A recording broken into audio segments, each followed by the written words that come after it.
Bonsoir à tous et à toutes. On vous souhaite la bienvenue pour ce webinaire sur les névrites optiques et la CEP, comment les repérer, comprendre et agir. Donc, je me présente, je m'appelle Rachel Luciani, je suis assistante sociale au Centre romand de la Société suisse de la sclérose en plaques. Ce soir, je suis accompagnée de ma collègue Virginia Roy, qui est également assistante sociale à notre centre. Au programme de ce soir, on a le plaisir d'accueillir la professeure Kawasaki, neurologue et professeure associée à l'hôpital ophtalmologique de Jules Gonin, ainsi que la doctoresse Salama, qui est ophtalmologue et chef de clinique également à l'hôpital ophtalmologique de Jules Gonin. Euh, Durant ce webinaire, si vous avez des questions, vous pouvez les écrire dans le petit panel où c'est marqué Q et R. Vous pouvez écrire, soit il se trouve en bas, soit des fois il se trouve en haut. Ça dépend en fait sur quel ordinateur vous êtes connecté. Vous pouvez écrire durant tout le webinaire ou à la fin. Et à la fin, on pourra prendre les questions. On n'arrivera peut-être pas à répondre à toutes les questions. On pourra peut-être pas répondre aussi si c'est des questions trop personnelles. Mais si tout à coup, il y a des questions auxquelles on n'a pas pu répondre, eh ben, voilà, vous pourrez toujours nous recontacter par la suite pour qu'on puisse vous donner une réponse. Euh, le webinaire sera disponible par la suite aussi en ligne sur notre chaîne YouTube dès la semaine prochaine. Voilà, et je vous souhaite une bonne présentation et je laisse la parole à Madame Kawasaki et Salama. Et je vous trouve à la fin pour les questions. Bonjour, merci beaucoup. C'est en fait à nous à vous remercier pour cette invitation de venir présenter ce sujet de névrite optique à la Société suisse de la sclérose en plaques. Et puis moi, bonjour, je suis Aki. Bonjour, Elisa Salamin.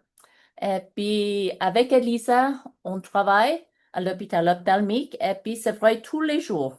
On traite les patients qui ont une maladie du nerf optique et souvent, il s'agit d'une névrite optique d'une sorte ou l'autre. Donc, c'est un grand plaisir pour nous, c'est une grande occasion pour nous de partager, discuter avec vous ensemble les expériences que nous avons eues avec le névrite optique. À mon avis, c'est particulièrement important dans le contexte de sclérose en plaques parce que, comme vous savez déjà, le névrite optique est fréquent dans cette maladie et ça représente une activité aiguë, une poussée de cette maladie. Et j'aimerais ajouter aussi, Aki, si vous le permettez, que la compréhension de la névrite optique, la notion de la névrite optique, elle a évolué au fil du temps. Donc, c'est une pathologie qui a été décrite pour la première fois par le docteur Nettleship en Grande-Bretagne il y a environ 200 ans. À l'époque, il désignait ce terme pour une pathologie qui touchait des jeunes femmes qui avaient des douleurs dans les yeux et qui perdaient la vision puis la récupéraient. Cependant, au Japon, c'était décrit comme une autre présentation. C'était des jeunes personnes, femmes ou hommes, qui avaient une grosse perte de vision dans les deux yeux et puis qui souvent ne récupéraient pas la vision. Et puis ensuite, en Inde, il y avait eu une étude sur la névrite optique qui montrait donc des cas qui concernaient surtout des hommes d'âge moyen qui avaient donc une perte de visuelle progressive. Donc vous voyez, c'est vraiment des atteintes qui varient et tout était désigné comme névrite optique. Vous avez raison, Elisa, le terme névrite optique, ça couvre large, surtout dans le passé. C'était un terme utilisé pour englober de diverses pathologies, diverses pathophysiologies. Par exemple, je me rappelle quand on a dit névrite optique, si le nerf optique était atteint d'une substance toxique, c'était quand même un névrite optique et on a qualifié comme toxique. Aussi, si une infection comme la tuberculose a touché le nerf optique, on a dit une névrite optique, mais infectieuse. Mais de plus en plus, de nos jours, nous, la communauté médicale, la recherche, nous commençons à identifier les cellules précises, les cellules d'inflammation, les processus immunitaires qui amènent une inflammation primaire, une inflammation d'origine auto-immune qui se forme autour du nerf optique. Et en fait, pour cette raison, actuellement, couramment, le terme névrite optique, on essaie de réserver ce terme pour indiquer une inflammation auto-immune du nerf optique. Et dans la plupart des cas, cette inflammation auto-immune est de type démyélinisante.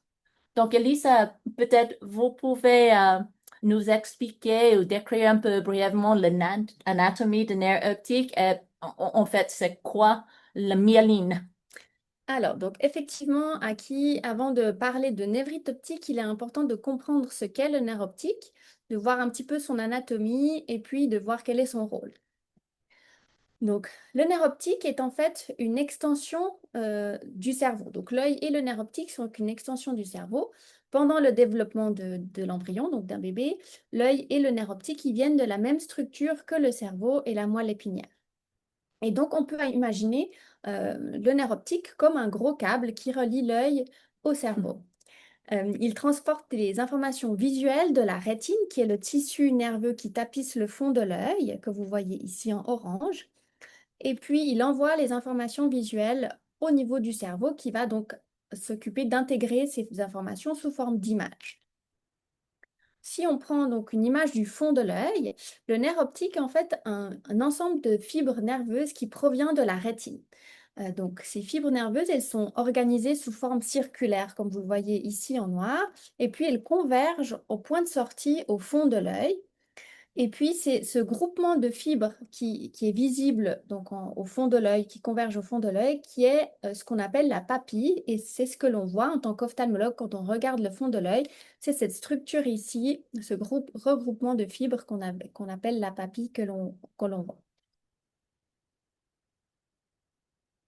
Un peu plus loin, après l'œil, si on fait une coupe à travers le nerf optique, on voit qu'à l'intérieur, le nerf optique est rempli, il est composé de plein de ces fibres nerveuses qui proviennent de la rétine. Et puis, ces fibres nerveuses, elles sont en fait recouvertes par un film isolant qu'on appelle la myéline. Donc, si l'on veut, le nerf optique, c'est un gros câble. À l'intérieur, il est composé de fibres nerveuses qu'on peut donc imaginer comme des fils électriques. Et ces fils électriques sont recouverts d'un isolant qu'on appelle la myéline. Et tout autour de ces structures, on a ce qu'on appelle les méninges qui vont bien protéger tout ça.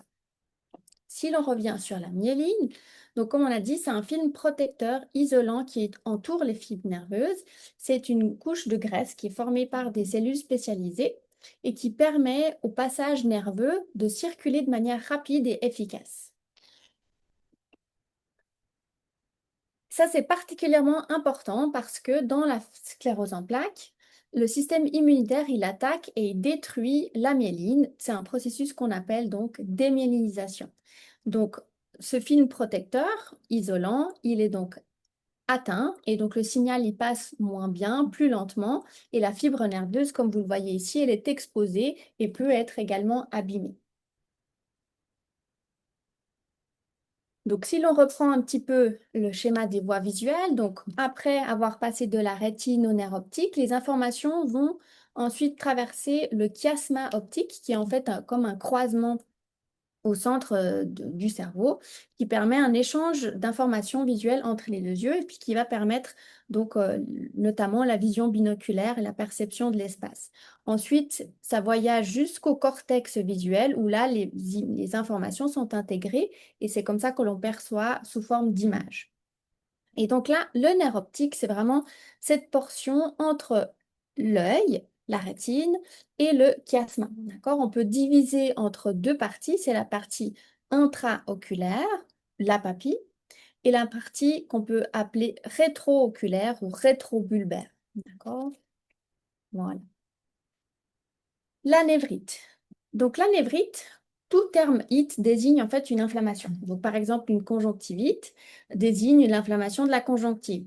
Une sinusite, par exemple, ça désigne l'inflammation des sinus. Et bien c'est la même chose pour le nerf optique. La névrite optique désigne une inflammation du nerf optique. Si la névrite, elle touche la partie qui est en arrière, donc la partie rétrobulbaire, comme on vient de le mentionner, quand on regarde le fond de l'œil, on ne va rien voir de particulier. On va voir une papille qui est normale, comme vous pouvez le voir sur cette image. Par contre, si l'inflammation touche la partie en avant, donc la tête du nerf optique, on va avoir un gonflement des fibres nerveuses et puis ça va se traduire sous forme d'œdème de la papille qu'on appelle aussi des fois papillite. Mais alors, qu'est-ce qui peut attaquer le nerf optique? Donc, comme on a déjà mentionné avec la professeure tout à l'heure, il y a donc le terme, si on considère le terme de névrite optique au sens large, comme mentionné précédemment, il y a une variété de pathogènes et de maladies qui peut attaquer le nerf optique. Lorsqu'on parle d'atteinte idiopathique, c'est en fait qu'on ne connaît pas l'étiologie et ça veut simplement dire que c'est une origine qui n'est pas déterminée. Mais à présent, donc de nos jours, comme la professeure l'a dit, le terme névrite optique désigne surtout une atteinte auto-immune. Et l'atteinte donc l'atteinte auto-immune de loin la plus fréquente de nos jours, c'est la névrite optique associée à la sclérose en plaques, qu'on appelle aussi la névrite optique démyélinisante ou typique. Donc, à qui est-ce que vous voulez un petit peu nous décrire comment se présente la névrite optique de la sclérose en plaques, évidemment? Avec plaisir. Donc, comment le névrite optique démyélinisante se manifeste, c'est assez simple. Il y a deux symptômes principaux, c'est le flou visuel et une douleur oculaire. Typiquement, l'atteinte sera chez un jeune adulte, disons entre l'âge de 20 ans et 45 ans, et l'atteinte est monoculaire. Ça veut dire l'atteinte touche seulement un œil. C'est rarement un névrite optique démyélinisant qui touche les deux yeux à la fois. Maintenant, si on considère un tout petit peu plus précisément le flou visuel, il y a une caractéristique. Le flou visuel d'une névrite optique cause une baisse de vision, on dit sous-aiguë et pas aiguë, c'est-à-dire la baisse de vue est progressive pendant quelques heures, même quelques jours, et dans à peu près 30% des cas, les patients décrivent des points de lumière ou des flashs lumineuses. Personnellement, dans mon expérience, il me semble que moins de 30% de mes patients avec une névrite optique décrivent ces points de lumière qu'on appelle les photopsies. Vous D'accord. aussi? Oui, d'accord. Mais on est clair, une perte de vue brutale, sévère, qui s'installe en quelques secondes ou quelques minutes, ça doit être vraiment rare pour une névrite optique de type démyélinisante. Pour la douleur chez quelqu'un avec une névrite optique est souvent décrite comme une pression constante derrière ou autour de l'œil et surtout aggravée en bougeant l'œil. Et rarement, la douleur de névrite optique est décrite comme une douleur aiguë, brûlante, les coups de couteau. Ça, on n'entend vraiment pas souvent. Mais maintenant, j'aimerais prendre quelques minutes pour juste relever trois symptômes que je trouve intéressants, qui sont particuliers pour le névrite optique. Et le premier, c'est une altération de la perception de couleur, surtout la couleur rouge. Les patients remarquent que les couleurs sont moins vives, même ternes. Actuellement, Lisa, vous êtes un peu jeune d'avoir pratiqué médecine dans l'époque avant le IRM. Mais moi, je me rappelle, à cette époque, au lieu d'utiliser l'imagerie, si on suspectait une névrite optique, on a fait le red ball test. Donc, c'est quoi le red ball test? Bon, premièrement, il faut avoir un red ball, une balle rouge. Et puis, on a présenté la balle rouge devant le bon œil. Et puis ensuite, devant le mauvais œil, l'œil touché par le névrite optique. Bien sûr, le patient va dire que l'image est floue, mais si le patient dit aussi que la couleur a disparu, la couleur n'est plus rouge ou même brunâtre, pour nous, ça faisait suspecter vraiment rapidement que c'est une névrite optique qui fait la baisse de vue de cette patient. Ça s'appelle la dyschromatopsie. Un deuxième symptôme intéressant en particulier de névrite optique, c'est une sorte d'aggravation transitoire de le flou visuel. Le patient voit plus de brouillard dans le baignoire ou à la douche. Et en fait, c'est ni le bain ni la douche qui provoque cette aggravation de flou visuel. mais plutôt la chaleur, parce que l'augmentation de la température corporelle peut provoquer une aggravation parce que la chaleur fait ralentir cette transmission de signaux électriques que vous avez décrit dans les fibres démyélinisées. Donc, d'un coup, ce signal devient moins efficace, moins rapide et le patient voit moins bien. Ça s'appelle le signe de Uthoff.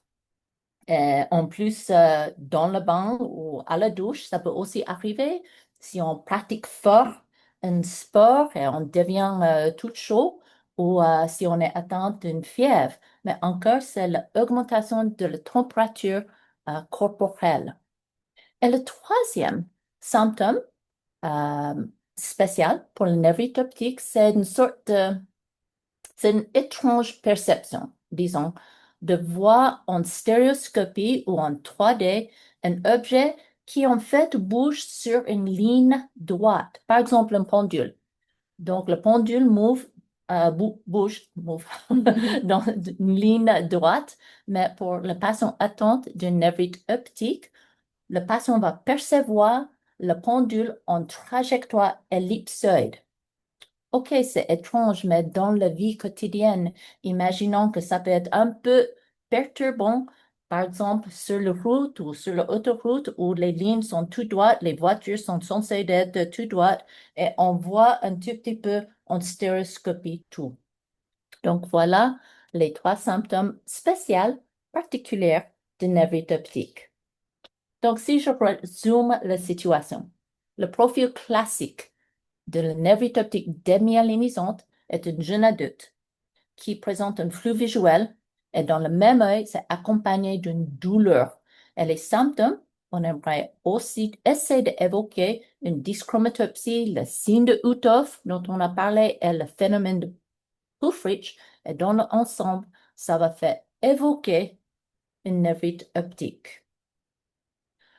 Ben, il y a d'autres symptômes, bien sûr, qui peuvent accompagner un flou visuel. Et Elisa, vous examinez souvent les patients dans la situation aiguë. Ils se présentent aux urgences de l'hôpital. Est-ce qu'il y a d'autres symptômes qui peuvent peut-être écarter ou éliminer toute suspicion d'une névrite optique ou les symptômes qui fortement dirigent vers un autre diagnostic d'emblée? Alors oui, effectivement. Donc c'est important. Certains symptômes n'évoquent pas du tout une névrite optique, hein. Donc comme vous l'avez mentionné tout à l'heure, le timing de la perte de vision est très important. Donc c'est-à-dire que si on a tout d'un coup une baisse de vision qui est brutale, ou qui devient toute noire, là on va plutôt évoquer quelque chose d'ischémique, c'est-à-dire par exemple une occlusion de l'artère de la rétine, donc comme un AVC de l'œil. Si on a aussi une perte de vision qui est simultanée des deux yeux, ça n'est pas une névrite optique, mais plutôt quelque chose au niveau cérébral. Donc, par exemple, un AVC, mais cérébral. Aussi, la névrite optique, elle ne va pas se manifester par des rougeurs oculaires, un larmoiement, des écoulements, sensation de grains de sable, la lumière qui gêne, etc. Tout ça, ça va plutôt m'évoquer un autre diagnostic. Donc, sur la base de l'anamnèse, on peut effectivement suspecter, donc l'anamnèse, c'est l'histoire clinique des symptômes que nous décrit le patient. On peut suspecter, mais un examen ophtalmologique est nécessaire. C'est vraiment l'ophtalmologue qui va pouvoir dire est-ce que c'est une suspicion de névrite optique ou est-ce que c'est complètement autre chose. Donc, sur la base de l'examen, est-ce qu'on a des outils, des choses qui peuvent nous aider à confirmer le diagnostic acquis? Oui, tout à fait. Nous avons déjà parlé de flou visuel et de difficulté des couleurs. Et chez l'ophtalmologue, en fait, les outils pour dépister ça sont assez simples. C'est souvent en forme de lettres sur un écran ou une carte. Et c'est livré, comme vous voyez ici sur le diapo, les livrets pour tester la couleur. Si possible, l'ophtalmologue va demander un champ visuel parce que le champ visuel, c'est un meilleur moyen de définir cette flou. Par exemple, dans l'exemple ici en haut, vous voyez un champ visuel normal, là, tout clair, avec les taches aveugles normales, physiologiques, mais de l'autre côté, on voit des légères taches partout sur le champ visuel. Là, c'est vraiment non spécifique, c'est non systématisé. Ça pourrait être une névrite optique, ça pourrait être une cataracte, ça pourrait être juste un besoin de porter des lunettes. Ici en bas, on a un autre champ visuel. Encore ça, cet côté-là est normal et ici, les taches aveugles physiologiques. Mais on voit de l'autre côté, en plus de taches aveugles physiologiques, on a cette grande tache noire profonde, bien démarquée et au centre de l'œil. Ça s'appelle un scotome central et ça fait vraiment typique d'une névrite optique. Il y a aussi encore d'autres signes ophtalmologiques qui peuvent diriger et confirmer un dysfonctionnement de nerf optique. Le premier, c'est un test de la réaction des pupilles à la lumière. Et en fait, avec un névrite optique, on voit c'est une asymétrie de la amplitude et la vigueur de cette réaction. Par exemple, ici, si on met la lumière sur le bon œil, on voit les deux pupilles sont bien réactives parce qu'il y a une réaction directe et aussi consensuelle. Elles sont liées. Tandis que à l'œil touché par une névrite optique ou en fait n'importe quelle maladie du nerf optique, on voit que la réaction est moins vigoureuse, il y a moins d'amplitude, mais c'est pas que cet œil qui est mal réagissant, c'est le combiné les deux qui sont moins réactifs. Et finalement, comme vous avez déjà mentionné, l'ophtalmologue va faire un examen au fond d'œil. Parce que, au fond d'œil, si l'atteinte de nerf optique touche la partie intraoculaire, la papille, ce qui est le cas dans 30-35% des cas, l'ophtalmologue va voir tout de suite que le nerf optique, cette papille est gonflée, mais dans 2 tiers des cas, le fond d'œil est normal parce que l'inflammation est ici, derrière l'œil, dans cette partie rétrobulbaire. Donc, pour résumer, si je résume la situation d'une névrite optique, les signes à l'examen ophtalmologique sont la baisse d'acuité visuelle, altération des visions de couleur, une anomalie de champ visuel, une asymétrie de réaction pupillaire et au fond d'œil, on peut voir un œdème directement de la papille, le nerf optique, ou le fond d'œil peut être parfaitement normal dans la phase aiguë d'une névrite optique.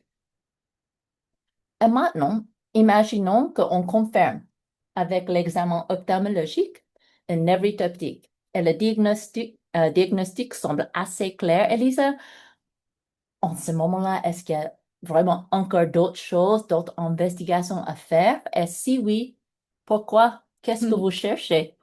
Alors, c'est une excellente question. Donc, si effectivement, donc le profil, que ce soit donc l'histoire clinique et puis qu'on confirme avec l'examen, comme on vient de le décrire, confirme notre suspicion de névrite optique et puis que le patient est déjà connu pour une sclérose en plaques, alors on va suspecter donc une poussée, d'accord? Donc, quand il y a un épisode comme ça s'appelle une poussée de névrite optique. Dans ce cas-là, il peut exister aussi d'autres lésions ailleurs, donc d'autres lésions inflammatoires au niveau du cerveau ou de la moelle épinière, par exemple. Et donc là, il est important d'évaluer l'étendue de la poussée. Et on va en discuter évidemment avec le neurologue traitant du patient. Et puis probablement, on va quand même réaliser une IRM cérébrale et orbitaire qui va nous permettre de donc, confirmer l'inflammation au niveau du nerf optique et de rechercher l'activité inflammatoire et éventuellement adapter le traitement de fond si le patient fait beaucoup de poussées sous déjà un traitement. D'accord? Également, s'il y a des signes atypiques, comme par exemple, comme on l'a évoqué tout à l'heure, si la vision si c'est une vision bilatérale, si la vision est sévère, si la baisse de vision est sévère, on va alors aller faire l'IRM plus rapidement pour éventuellement peut-être diagnostiquer autre chose.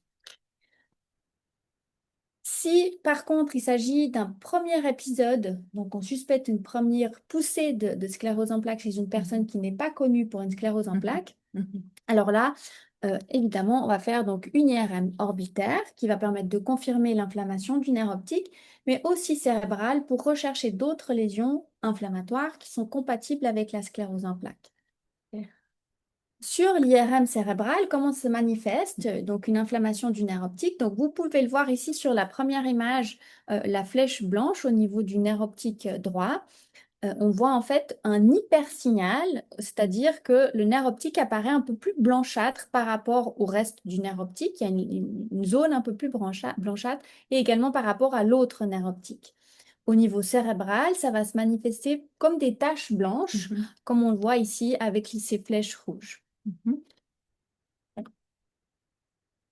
Et puis ensuite, on va évidemment contacter un neurologue et on va lui demander de faire une ponction lombaire qui va permettre de rechercher des signes d'inflammation dans le liquide céphalorachidien qui est compatible avec la sclérose en plaques et qui va aussi permettre d'exclure d'autres maladies inflammatoires qui peuvent se manifester un peu de manière similaire. Dans tous les cas, les deux ne sont pas une urgence. Donc, l'IRM ainsi que la ponction lombaire, ce ne sont pas des urgences, il ne faut pas faire le jour même, euh, sauf si on a des critères de gravité, comme on l'a dit tout à l'heure, s'il y a une baisse de vision sévère, s'il y a voilà, les deux yeux qui sont atteints, des choses qui nous semblent un peu atypiques, oui. Mais autrement, on peut se permettre d'attendre quelques jours. Pourquoi? Parce que, donc voici l'évolution naturelle d'une poussée de névrite optique. Donc, comme on a dit, on l'a déjà évoqué tout à l'heure avec la professeure Kawasaki, les phénomènes visuels, donc la baisse de vision, la douleur quand on bouge les yeux, la dyschromatopsie éventuellement, apparaissent sur quelques jours. Et puis, il y a ensuite un pic entre 1 à 2 semaines, le pic des symptômes. Et puis ensuite, on a une phase de récupération entre 2 semaines à 3 mois. Ça dépend un petit peu des patients.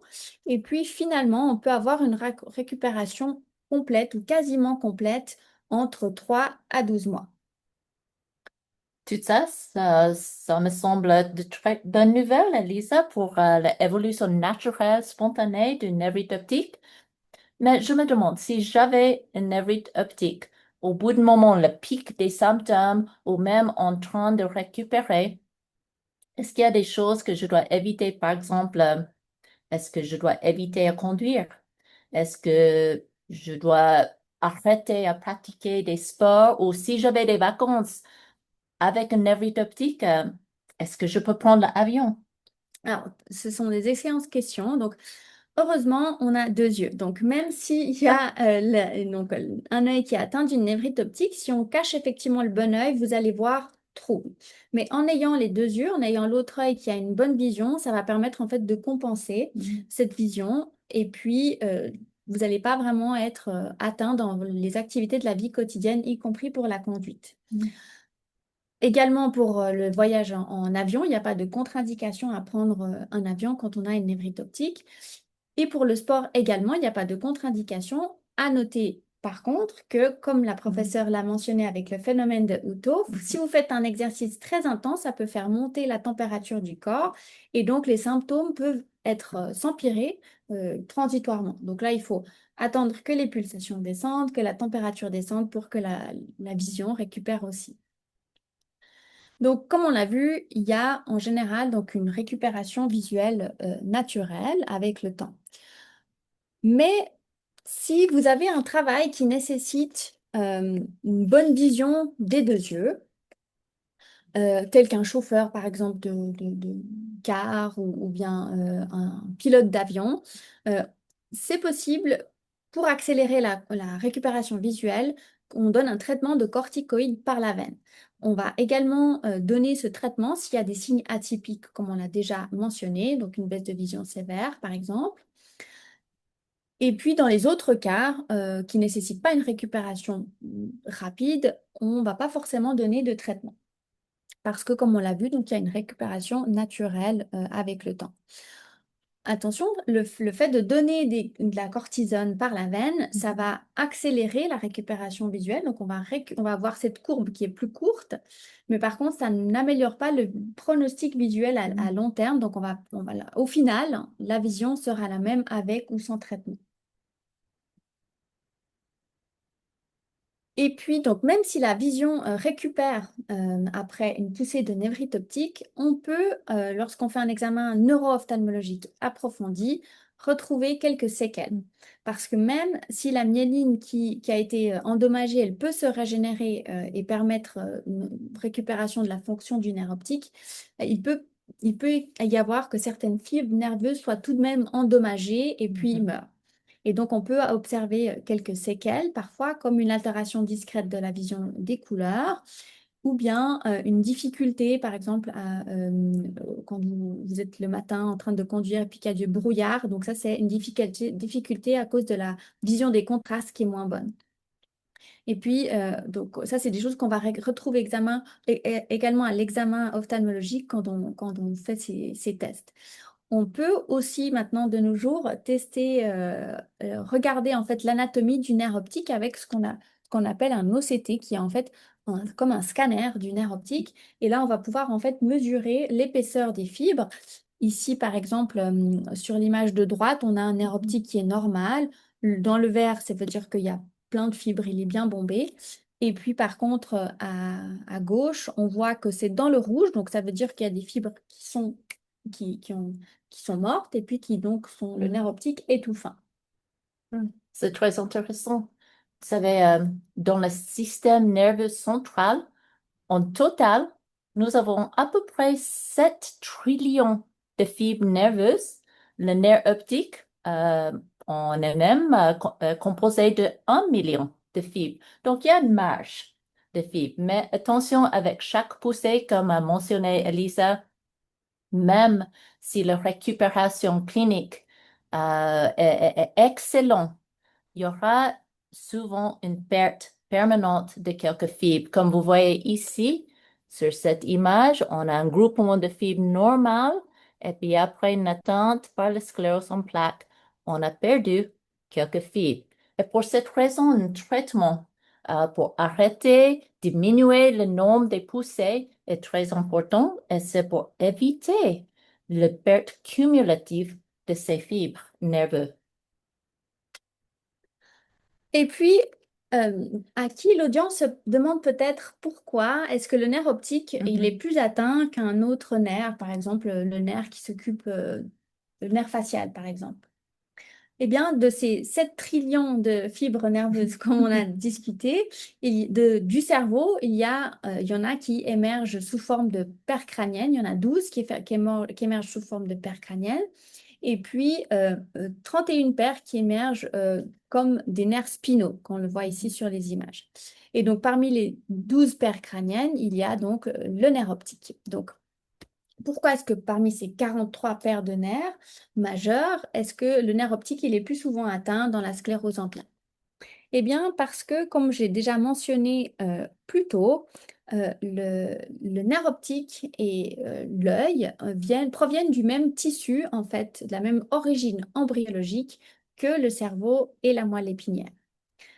Et puis donc, en revanche, les 42 autres paires de nerfs crâniens, ils proviennent d'un autre tissu embryologique. Et donc, la myéline qui est formée dans ces nerfs n'est pas tout à fait la même que la myéline du nerf optique, du cerveau et de la moelle épinière. Donc, l'œil et puis le nerf optique, comme ils font partie du système nerveux central, au même titre que le cerveau et la moelle épinière, ils sont donc plus fréquemment touchés par la sclérose en plaques parce que c'est le même type de myéline.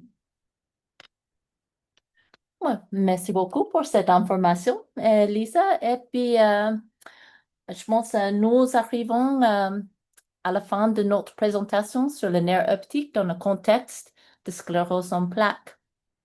De ma part, j'aimerais juste vous faire rappeler que le névrite optique est souvent le premier signe de sclérose en plaques. Et chez les personnes qui ont de sclérose en plaques, le névrite optique a une fréquence de plus que 50% dans la totalité des patients qui sont touchés par la sclérose en plaques. Et puis, j'aimerais juste ajouter aussi que donc, les traitements de fond, donc là, on ne parle pas d'une poussée aiguë, mais les traitements de fond pour la sclérose en plaques sont vraiment efficaces pour diminuer, voire arrêter les poussées qui donc vont faire une perte cumulative des fibres nerveuses. Et donc, ces traitements donc, vont prévenir cette perte cumulative. Et c'est pour cette raison qu'une collaboration étroite entre les patients, les ophtalmologues et neurologues est essentielle pour une prise en charge optimale de la sclérose en plaques. Voilà. Alors, je ne sais pas si vous avez déjà des questions pour nous.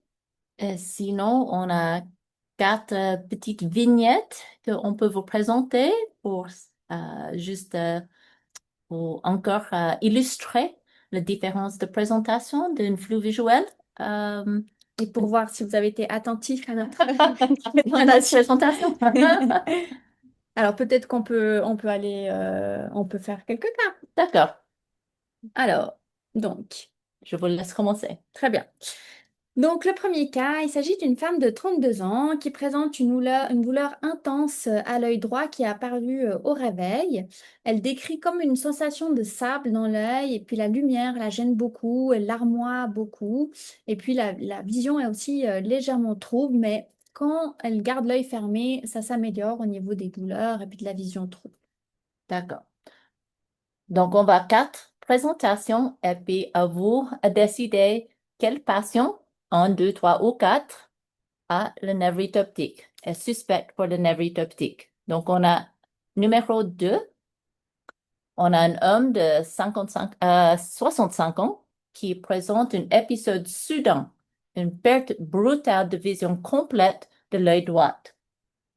Il le décrit comme un rideau noir qui est descendu devant son œil, et puis la vision revient totalement claire en 5 minutes et il n'a aucune douleur. On passe donc au troisième cas. Il s'agit d'une femme de 28 ans qui présente des douleurs, surtout lorsqu'elle regarde sur les côtés depuis à peu près 2 jours. Elle note également un flou visuel qui est venu progressivement et puis elle n'a pas d'autres symptômes associés comme une rougeur, par exemple. OK. Dernier cas, numéro 4, nous avons une femme de 54 ans et puis elle découvre en se regardant dans le miroir au matin une tache rouge, une rouge vive sur le blanc de son œil gauche, mais elle n'a ni douleur ni baisse de vision. Donc, notre question à vous, c'est parmi ces 4 cas, quel patient est suspect d'avoir une névrite optique? On vous laisse quelques secondes à réfléchir et puis on vous expliquera. Vous pouvez sans autre mettre le numéro du cas que vous pensez être dans les questions-réponses. Comme ça, moi, je peux les voir Vous et, pouvez ensuite nous transmettre. exactement. Après, je pourrais transmettre. Exact. Donc, n'hésitez pas de mettre quel est le numéro du cas que vous pensez être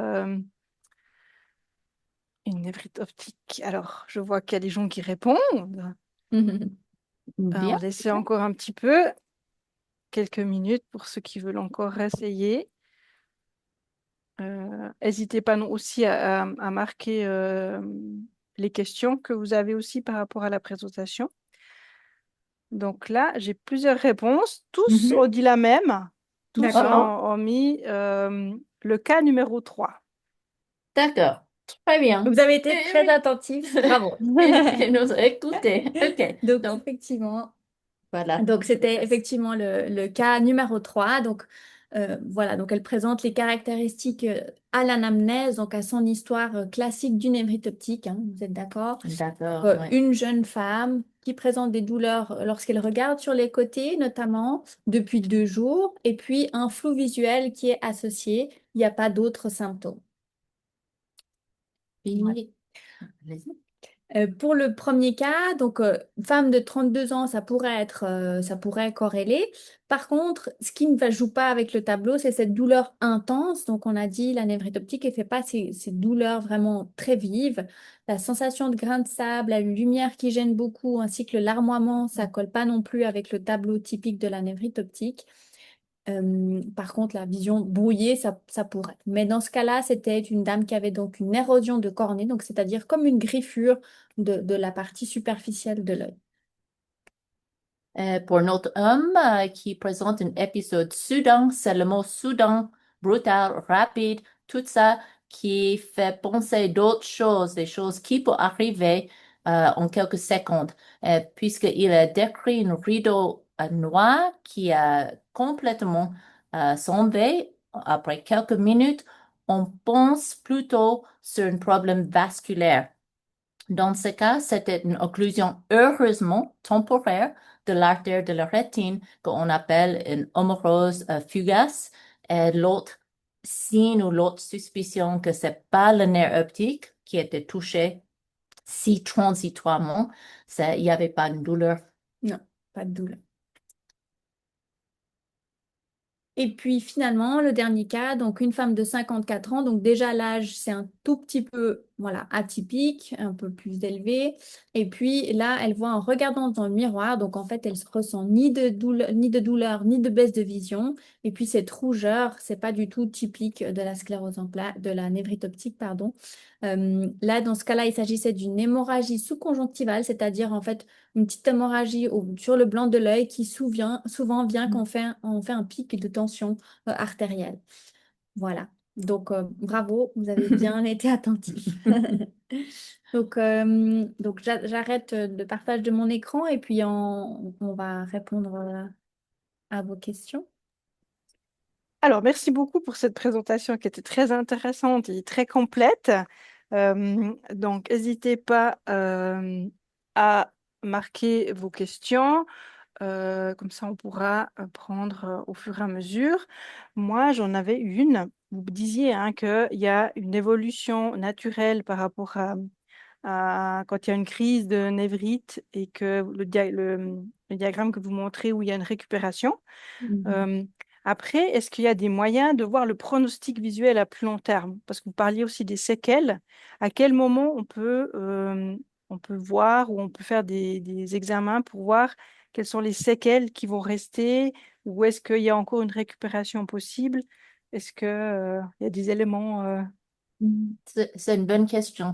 Donc, si j'ai bien compris, vous voulez savoir si dans la période des premières semaines, est-ce qu'il y a un signe ou quelque chose qui fait le pronostic tout de suite et on saura à la fin de 6 mois quelle est ma vision? Et Ouais, comment ça se passe? exactement. Pour le névrite optique démyélinisante, typiquement, on dit non, il n'y a pas un facteur qui est vraiment un pronostic pour le fin parce que le pronostic est vraiment favorable. On dit que plus que 80% des cas récupèrent une vision, une acuité qui est plus que 50-60%. Et puis, pour les petites séquelles, comme a décrit Elisa, c'est pas parce que au début vous avez eu une dyschromatopsie qu'à la fin vous aurez une dyschromatopsie. C'est simplement pour dire qu'à la fin on peut détecter peut-être une altération de couleur sur nos examens, mais pour le patient, souvent il n'y a pas une séquelaire. Ok, merci beaucoup. Mhm. Est-ce qu'il y a d'autres questions? On va attendre un peu. Hum, Moi, j'en avais encore une. J'en profite, hein, le temps que les gens puissent aussi noter les leurs. Euh, Vous disiez hein, que le traitement de fond de la CEP contribue à réduire les nouvelles névrites optiques. Euh, et du coup, c'est ça qui permet d'éviter les séquelles à long terme. C'est ça que vous dites, hein, si j'ai bien compris. Ouais, ok. Et puis, vous parliez aussi de, voilà, quand c'est des crises, de pouvoir utiliser la corticoïde. Ça, c'est vraiment dans des choses très particulières ou bien est-ce que vous disiez que c'est lié par rapport à si la personne a besoin de retrouver une vision immédiate? Mhm. Est-ce qu'il y a des critères très particuliers ou à quel moment vous faites ce traitement? Ou voilà, si c'est une personne qui n'a pas encore de diagnostic CEP, est-ce que ça se fait quand même ou on attend? Enfin, plus de peut-être de détails par rapport à ce traitement corticoïde. Mhm. Alors, donc, vous me corrigez si jamais, mais donc c'est le traitement corticoïde, c'est vraiment pour certains cas effectivement définis où la baisse de vision est plus importante. On fait vraiment au cas par cas en fait, et puis c'est aussi une discussion avec le neurologue. On ne travaille pas tout seul, mais dans les cas où il n'y a pas de grosse baisse de vision et puis que ça semble voilà un cas très classique, on ne va pas forcément donner de Hmm. cortisone parce qu'on sait que ça n'influence pas le pronostic visuel à long terme, comme je l'ai dit. Par contre, vraiment, dans certains cas spécifiques, donc de nouveau au cas par cas, s'il y a vraiment une grosse baisse de vision, on est disons à 10% de vision, et puis que c'est un pilote d'avion qui nécessite de récupérer sa vision plus rapidement, encore une fois, pas mieux, mais plus rapidement, là, on va discuter de faire des traitements de cortisone. Également, s'il y a vraiment des signes atypiques qui nous font dire que c'est peut-être pas une sclérose en plaques, une poussée de sclérose en plaques typique, on va pas hésiter à donner de la cortisone. Je voudrais juste ajouter que la pratique d'utiliser la corticothérapie pour le névrite optique va varier par géographie. Euh, une partie, c'est pas, ça fait juste une différence de pratique, mais aussi parce que nous avons parlé de névrite optique démyélinisant, mais en fait, il y a beaucoup plus d'autres de formes de névrite optique auto-immune qui n'est pas liée à sclérose en plaques. Sur le moment, sur les 2, 3 premiers jours, parfois, on ne peut pas tout de suite distinguer une névrite optique d'une sclérose en plaques contre une névrite optique depuis une autre maladie auto-immune, par exemple le lupus ou une autre maladie qui s'appelle la neuromyélite optica. Et dans les autres maladies, et c'est primordial qu'il prenne la corticothérapie aussi vite que possible. Donc, d'un coup, on a une névrite optique de sclérose en plaques qui ne nécessite pas du tout un traitement d'avoir une bonne fin. Et d'autre côté, on a des formes de névrite optique qui est parfois difficile à distinguer l'un ou l'autre, qui dépendent le traitement de corticothérapie intraveineuse.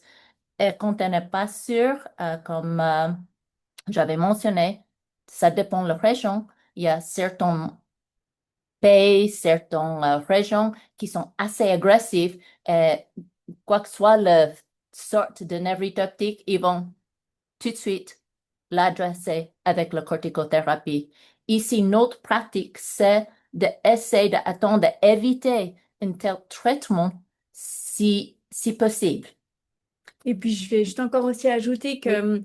donc, si on voit un patient avec une suspicion de névrite optique, on va pas le laisser dans la nature et puis le revoir que dans 3 mois.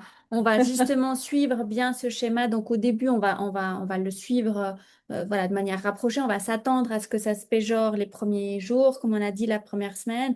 Et puis, voilà, on s'attend à voir cette récupération. Si on a le moindre doute, si la péjoration dure plus longtemps, etc., alors là, on va peut-être faire probablement le traitement. Mais voilà. Donc, tout se fait sur le suivi aussi. Ok, merci beaucoup. On a peut-être une question. Alors, je sais pas, c'est peut-être trop personnel, mais vous allez peut-être pouvoir répondre. C'est une personne qui dit qu'il a eu une névrite optique séculaire, qu'il n'a pas récupéré encore les couleurs et qu'il a toujours une vision floue. Qu'est-ce qu'il peut faire en fait pour, je sais pas, est-ce qu'il y a des choses qui peuvent être faites pour améliorer ou qu'est-ce qu'il peut faire vu qu'il n'a pas cette récupération? S'il y a des choses qui peuvent être faites ou pas. Donc, je présume le névrite optique latente était déjà dans le passé et puis on parle des séquelaires, c'est la vision qui est restée après Oui, l'épisode, c'est ça? exactement, oui. Et puis on parle d'un épisode une fois à cet œil parce que ce qu'on n'a pas peut-être bien évoqué, c'est le fait qu'une fois le nerf optique est atteint de névrite optique, le nerf n'est pas particulièrement protégé de notre attente. Et parfois, ces attentes on dit sous-cliniques. Ça touche le nerf sans que la personne aperçoit une perte visuelle. Et dans ce cas, c'est l'accumulation des déficits, le progressive perte de fibre qui peut, d'un coup, on a moins de bonne vision. Et c'est vrai, Vous m'avez parlé d'un facteur pronostic, peut-être un facteur pronostic qu'on sait d'emblée, c'est est-ce que c'est la première attente ou est-ce que c'est déjà une troisième ou quatrième? Dans ce cas, avec une accumulation de névrite optique, bien sûr, on ne peut pas attendre la même vision à la fin parce que c'est plus le premier. On utilise comme on dit un compte d'économie à la banque. On peut tirer sur les économies en marge, mais d'un coup, on est dans le compte principal. Et chaque épisode dans ce cas va compter pour beaucoup. Est-ce qu'on peut faire quelque chose pour le séquelaire après un événement de névrite optique première ou récidivant? Malheureusement, non. On ne peut pas faire régénérer le nerf optique dans la clinique à nos jours. Ça, c'est encore une technique recherche où on ne peut pas l'appliquer pour les gens atteints d'une une perte de fibre par le nerf optique. Et puis, c'est pas aussi des choses qu'on peut corriger, par exemple, avec des lunettes, avec des filtres spéciaux, Oui. ou voilà, comme on pourrait s'imaginer. C'est pas une atteinte qu'on va pouvoir corriger avec des moyens optiques. Par contre, si le patient a ce phénomène de Pulfrich dont je vous ai parlé, où la vision semble un peu bizarre en stéréoscopie, on peut utiliser les filtres parfois d'égaliser la vitesse d'information entre les deux yeux et ça va diminuer ou éliminer ce symptôme de Pulfrich. Merci beaucoup. Peut-être une autre question?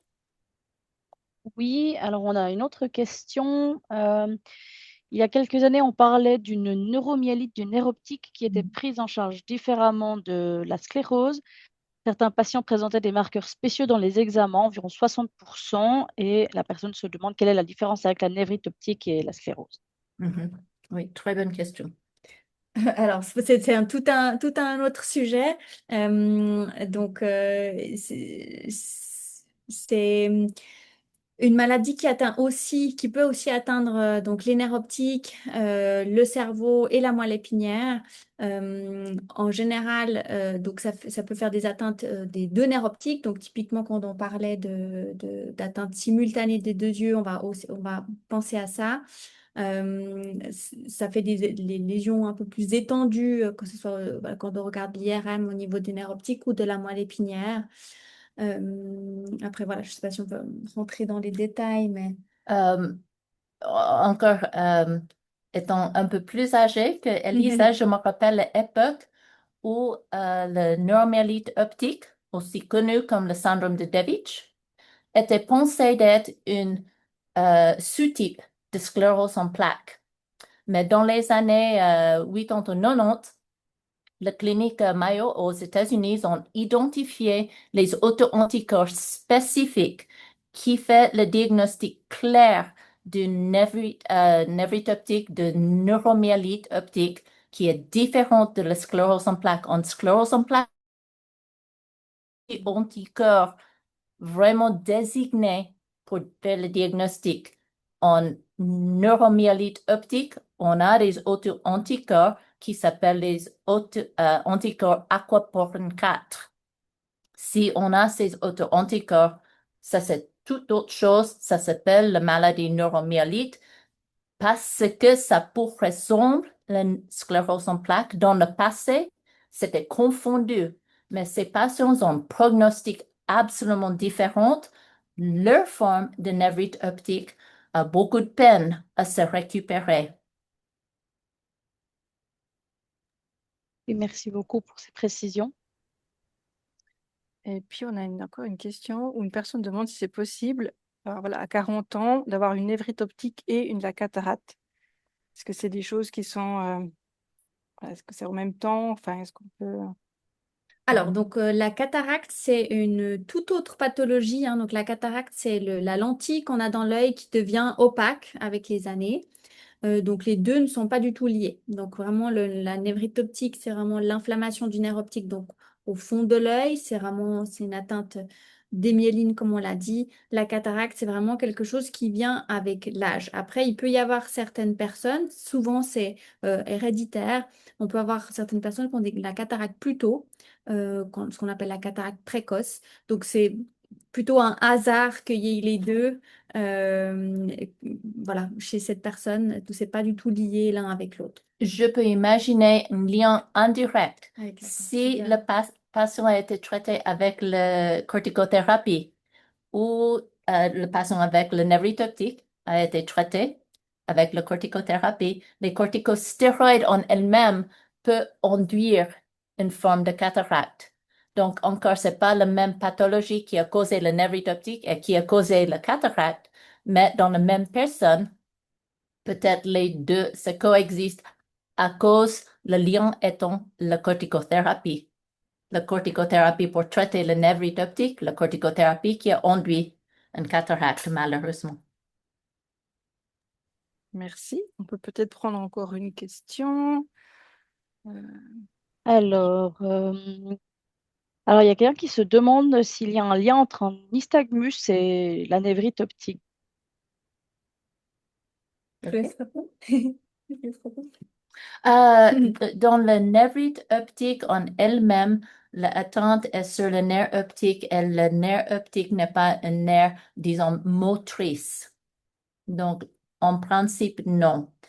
Si l'œil devient aveugle à cause du névrite optique, l'œil ne bouge pas. Le nystagmus veut dire un mouvement battant de l'œil, voyant ou non-voyant, mais ce qui est involontaire et continu.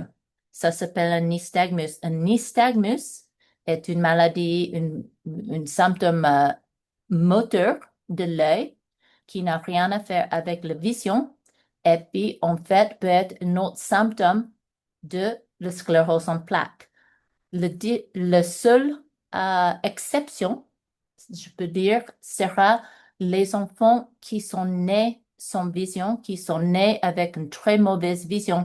Ils n'ont jamais eu la vision suffisante de, disons, fixer, cibler les objets. Et dans ce cas, dans le développement, les yeux vont commencer à se battre et développer un nystagmus. Mais là, c'est différent d'être un adulte, perdre la vision à cause de névrite optique.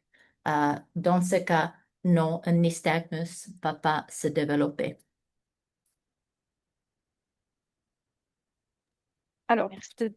terminer, on arrive au bout. On a encore juste, peut-être, on a juste le temps de prendre une personne qui nous dit que avant le diagnostic, il a eu une névrite optique à 55 ans, donc assez tardivement, et c'est son œil gauche qui a été touché, et c'était l'œil gauche qui avait déjà une forte myopie, et sa vision, elle a diminué, disparu progressivement. Et puis du coup, voilà, est-ce que c'est la myopie qui fait que est-ce que ça peut avoir un impact sur cette névrite optique? Et puis, voilà, à 55 ans, vous disiez que c'était comme assez rare. Est-ce que là, vous avez des éléments ou Alors, donc on sait que les yeux qui sont myopes sont plus fragiles hein, au niveau du nerf optique. Le fait que l'œil soit, en fait, quand on est myope, l'œil il est un peu plus allongé. Et puis là où sortent les fibres du nerf optique, dans le canal optique, les fibres peuvent sortir de manière un petit peu, disons, un peu queenée, je ne sais pas comment utiliser d'autres termes. Et donc, c'est possible que le fait d'avoir eu un épisode de névrite optique, si c'était vraiment la sclérose en plaques avec une névrite optique, ben, c'est possible que le peu de fibres qui restaient à cause de la myopie, ben, ont fait que la vision, malheureusement, est encore plus baissée à cause de la myopie. En fait. Mais dans ce cas, on parle d'une myopie assez forte. C'est pas Mhm. quelqu'un qui porte une petite correction de 1 ou 2 dioptres pour avoir un aspect dégénératif de vision à cause de myopie. Ça doit être une myopie assez forte et importante, comme a dit Lisa, avec un œil un peu déformé, allongé, trop grand. Et quand même, d'imaginer une névrite optique qui est progressive dans ce cas, je pense pas que c'est juste le myopie. peut-être ils ont une forme de démyélinisation qui est progressive comme la forme progressive primaire de sclérose en plaques ou d'autres maladies superposées. Merci beaucoup pour ces précisions. Du coup, on arrive au terme de notre webinaire. Donc, je voulais encore vous remercier énormément pour cet échange, pour toutes les informations que nous avez transmises. Voilà, si on n'a pas répondu à toutes les questions, n'hésitez pas à nous écrire et puis on pourra essayer d'y répondre par la suite. Euh, du coup, bah voilà, encore un grand merci. Pour les participants, vous allez recevoir par mail un sondage. Donc, on est toujours assez preneur de vos retours, de savoir si vous avez apprécié, si vous avez d'autres thématiques que vous aimeriez qu'on puisse approfondir pour les prochains webinaires. N'hésitez pas, vous allez le recevoir la semaine prochaine. Si vous voulez revoir le webinaire, il sera en ligne sur notre chaîne YouTube dès la semaine prochaine. Par rapport juste aux différents cours qui vont être mis en place par la société CEP, on a un cours en ligne pour les nouveaux diagnostiqués qui va se faire au mois d'octobre. Donc, vous pouvez retrouver toutes les informations sur notre site internet si cela vous intéresse. Et puis, voilà, je vous remercie et je vous souhaite une excellente soirée. Et puis à bientôt pour un nouveau webinaire. Au revoir, bonne soirée. Au revoir, Ouais, merci merci. beaucoup.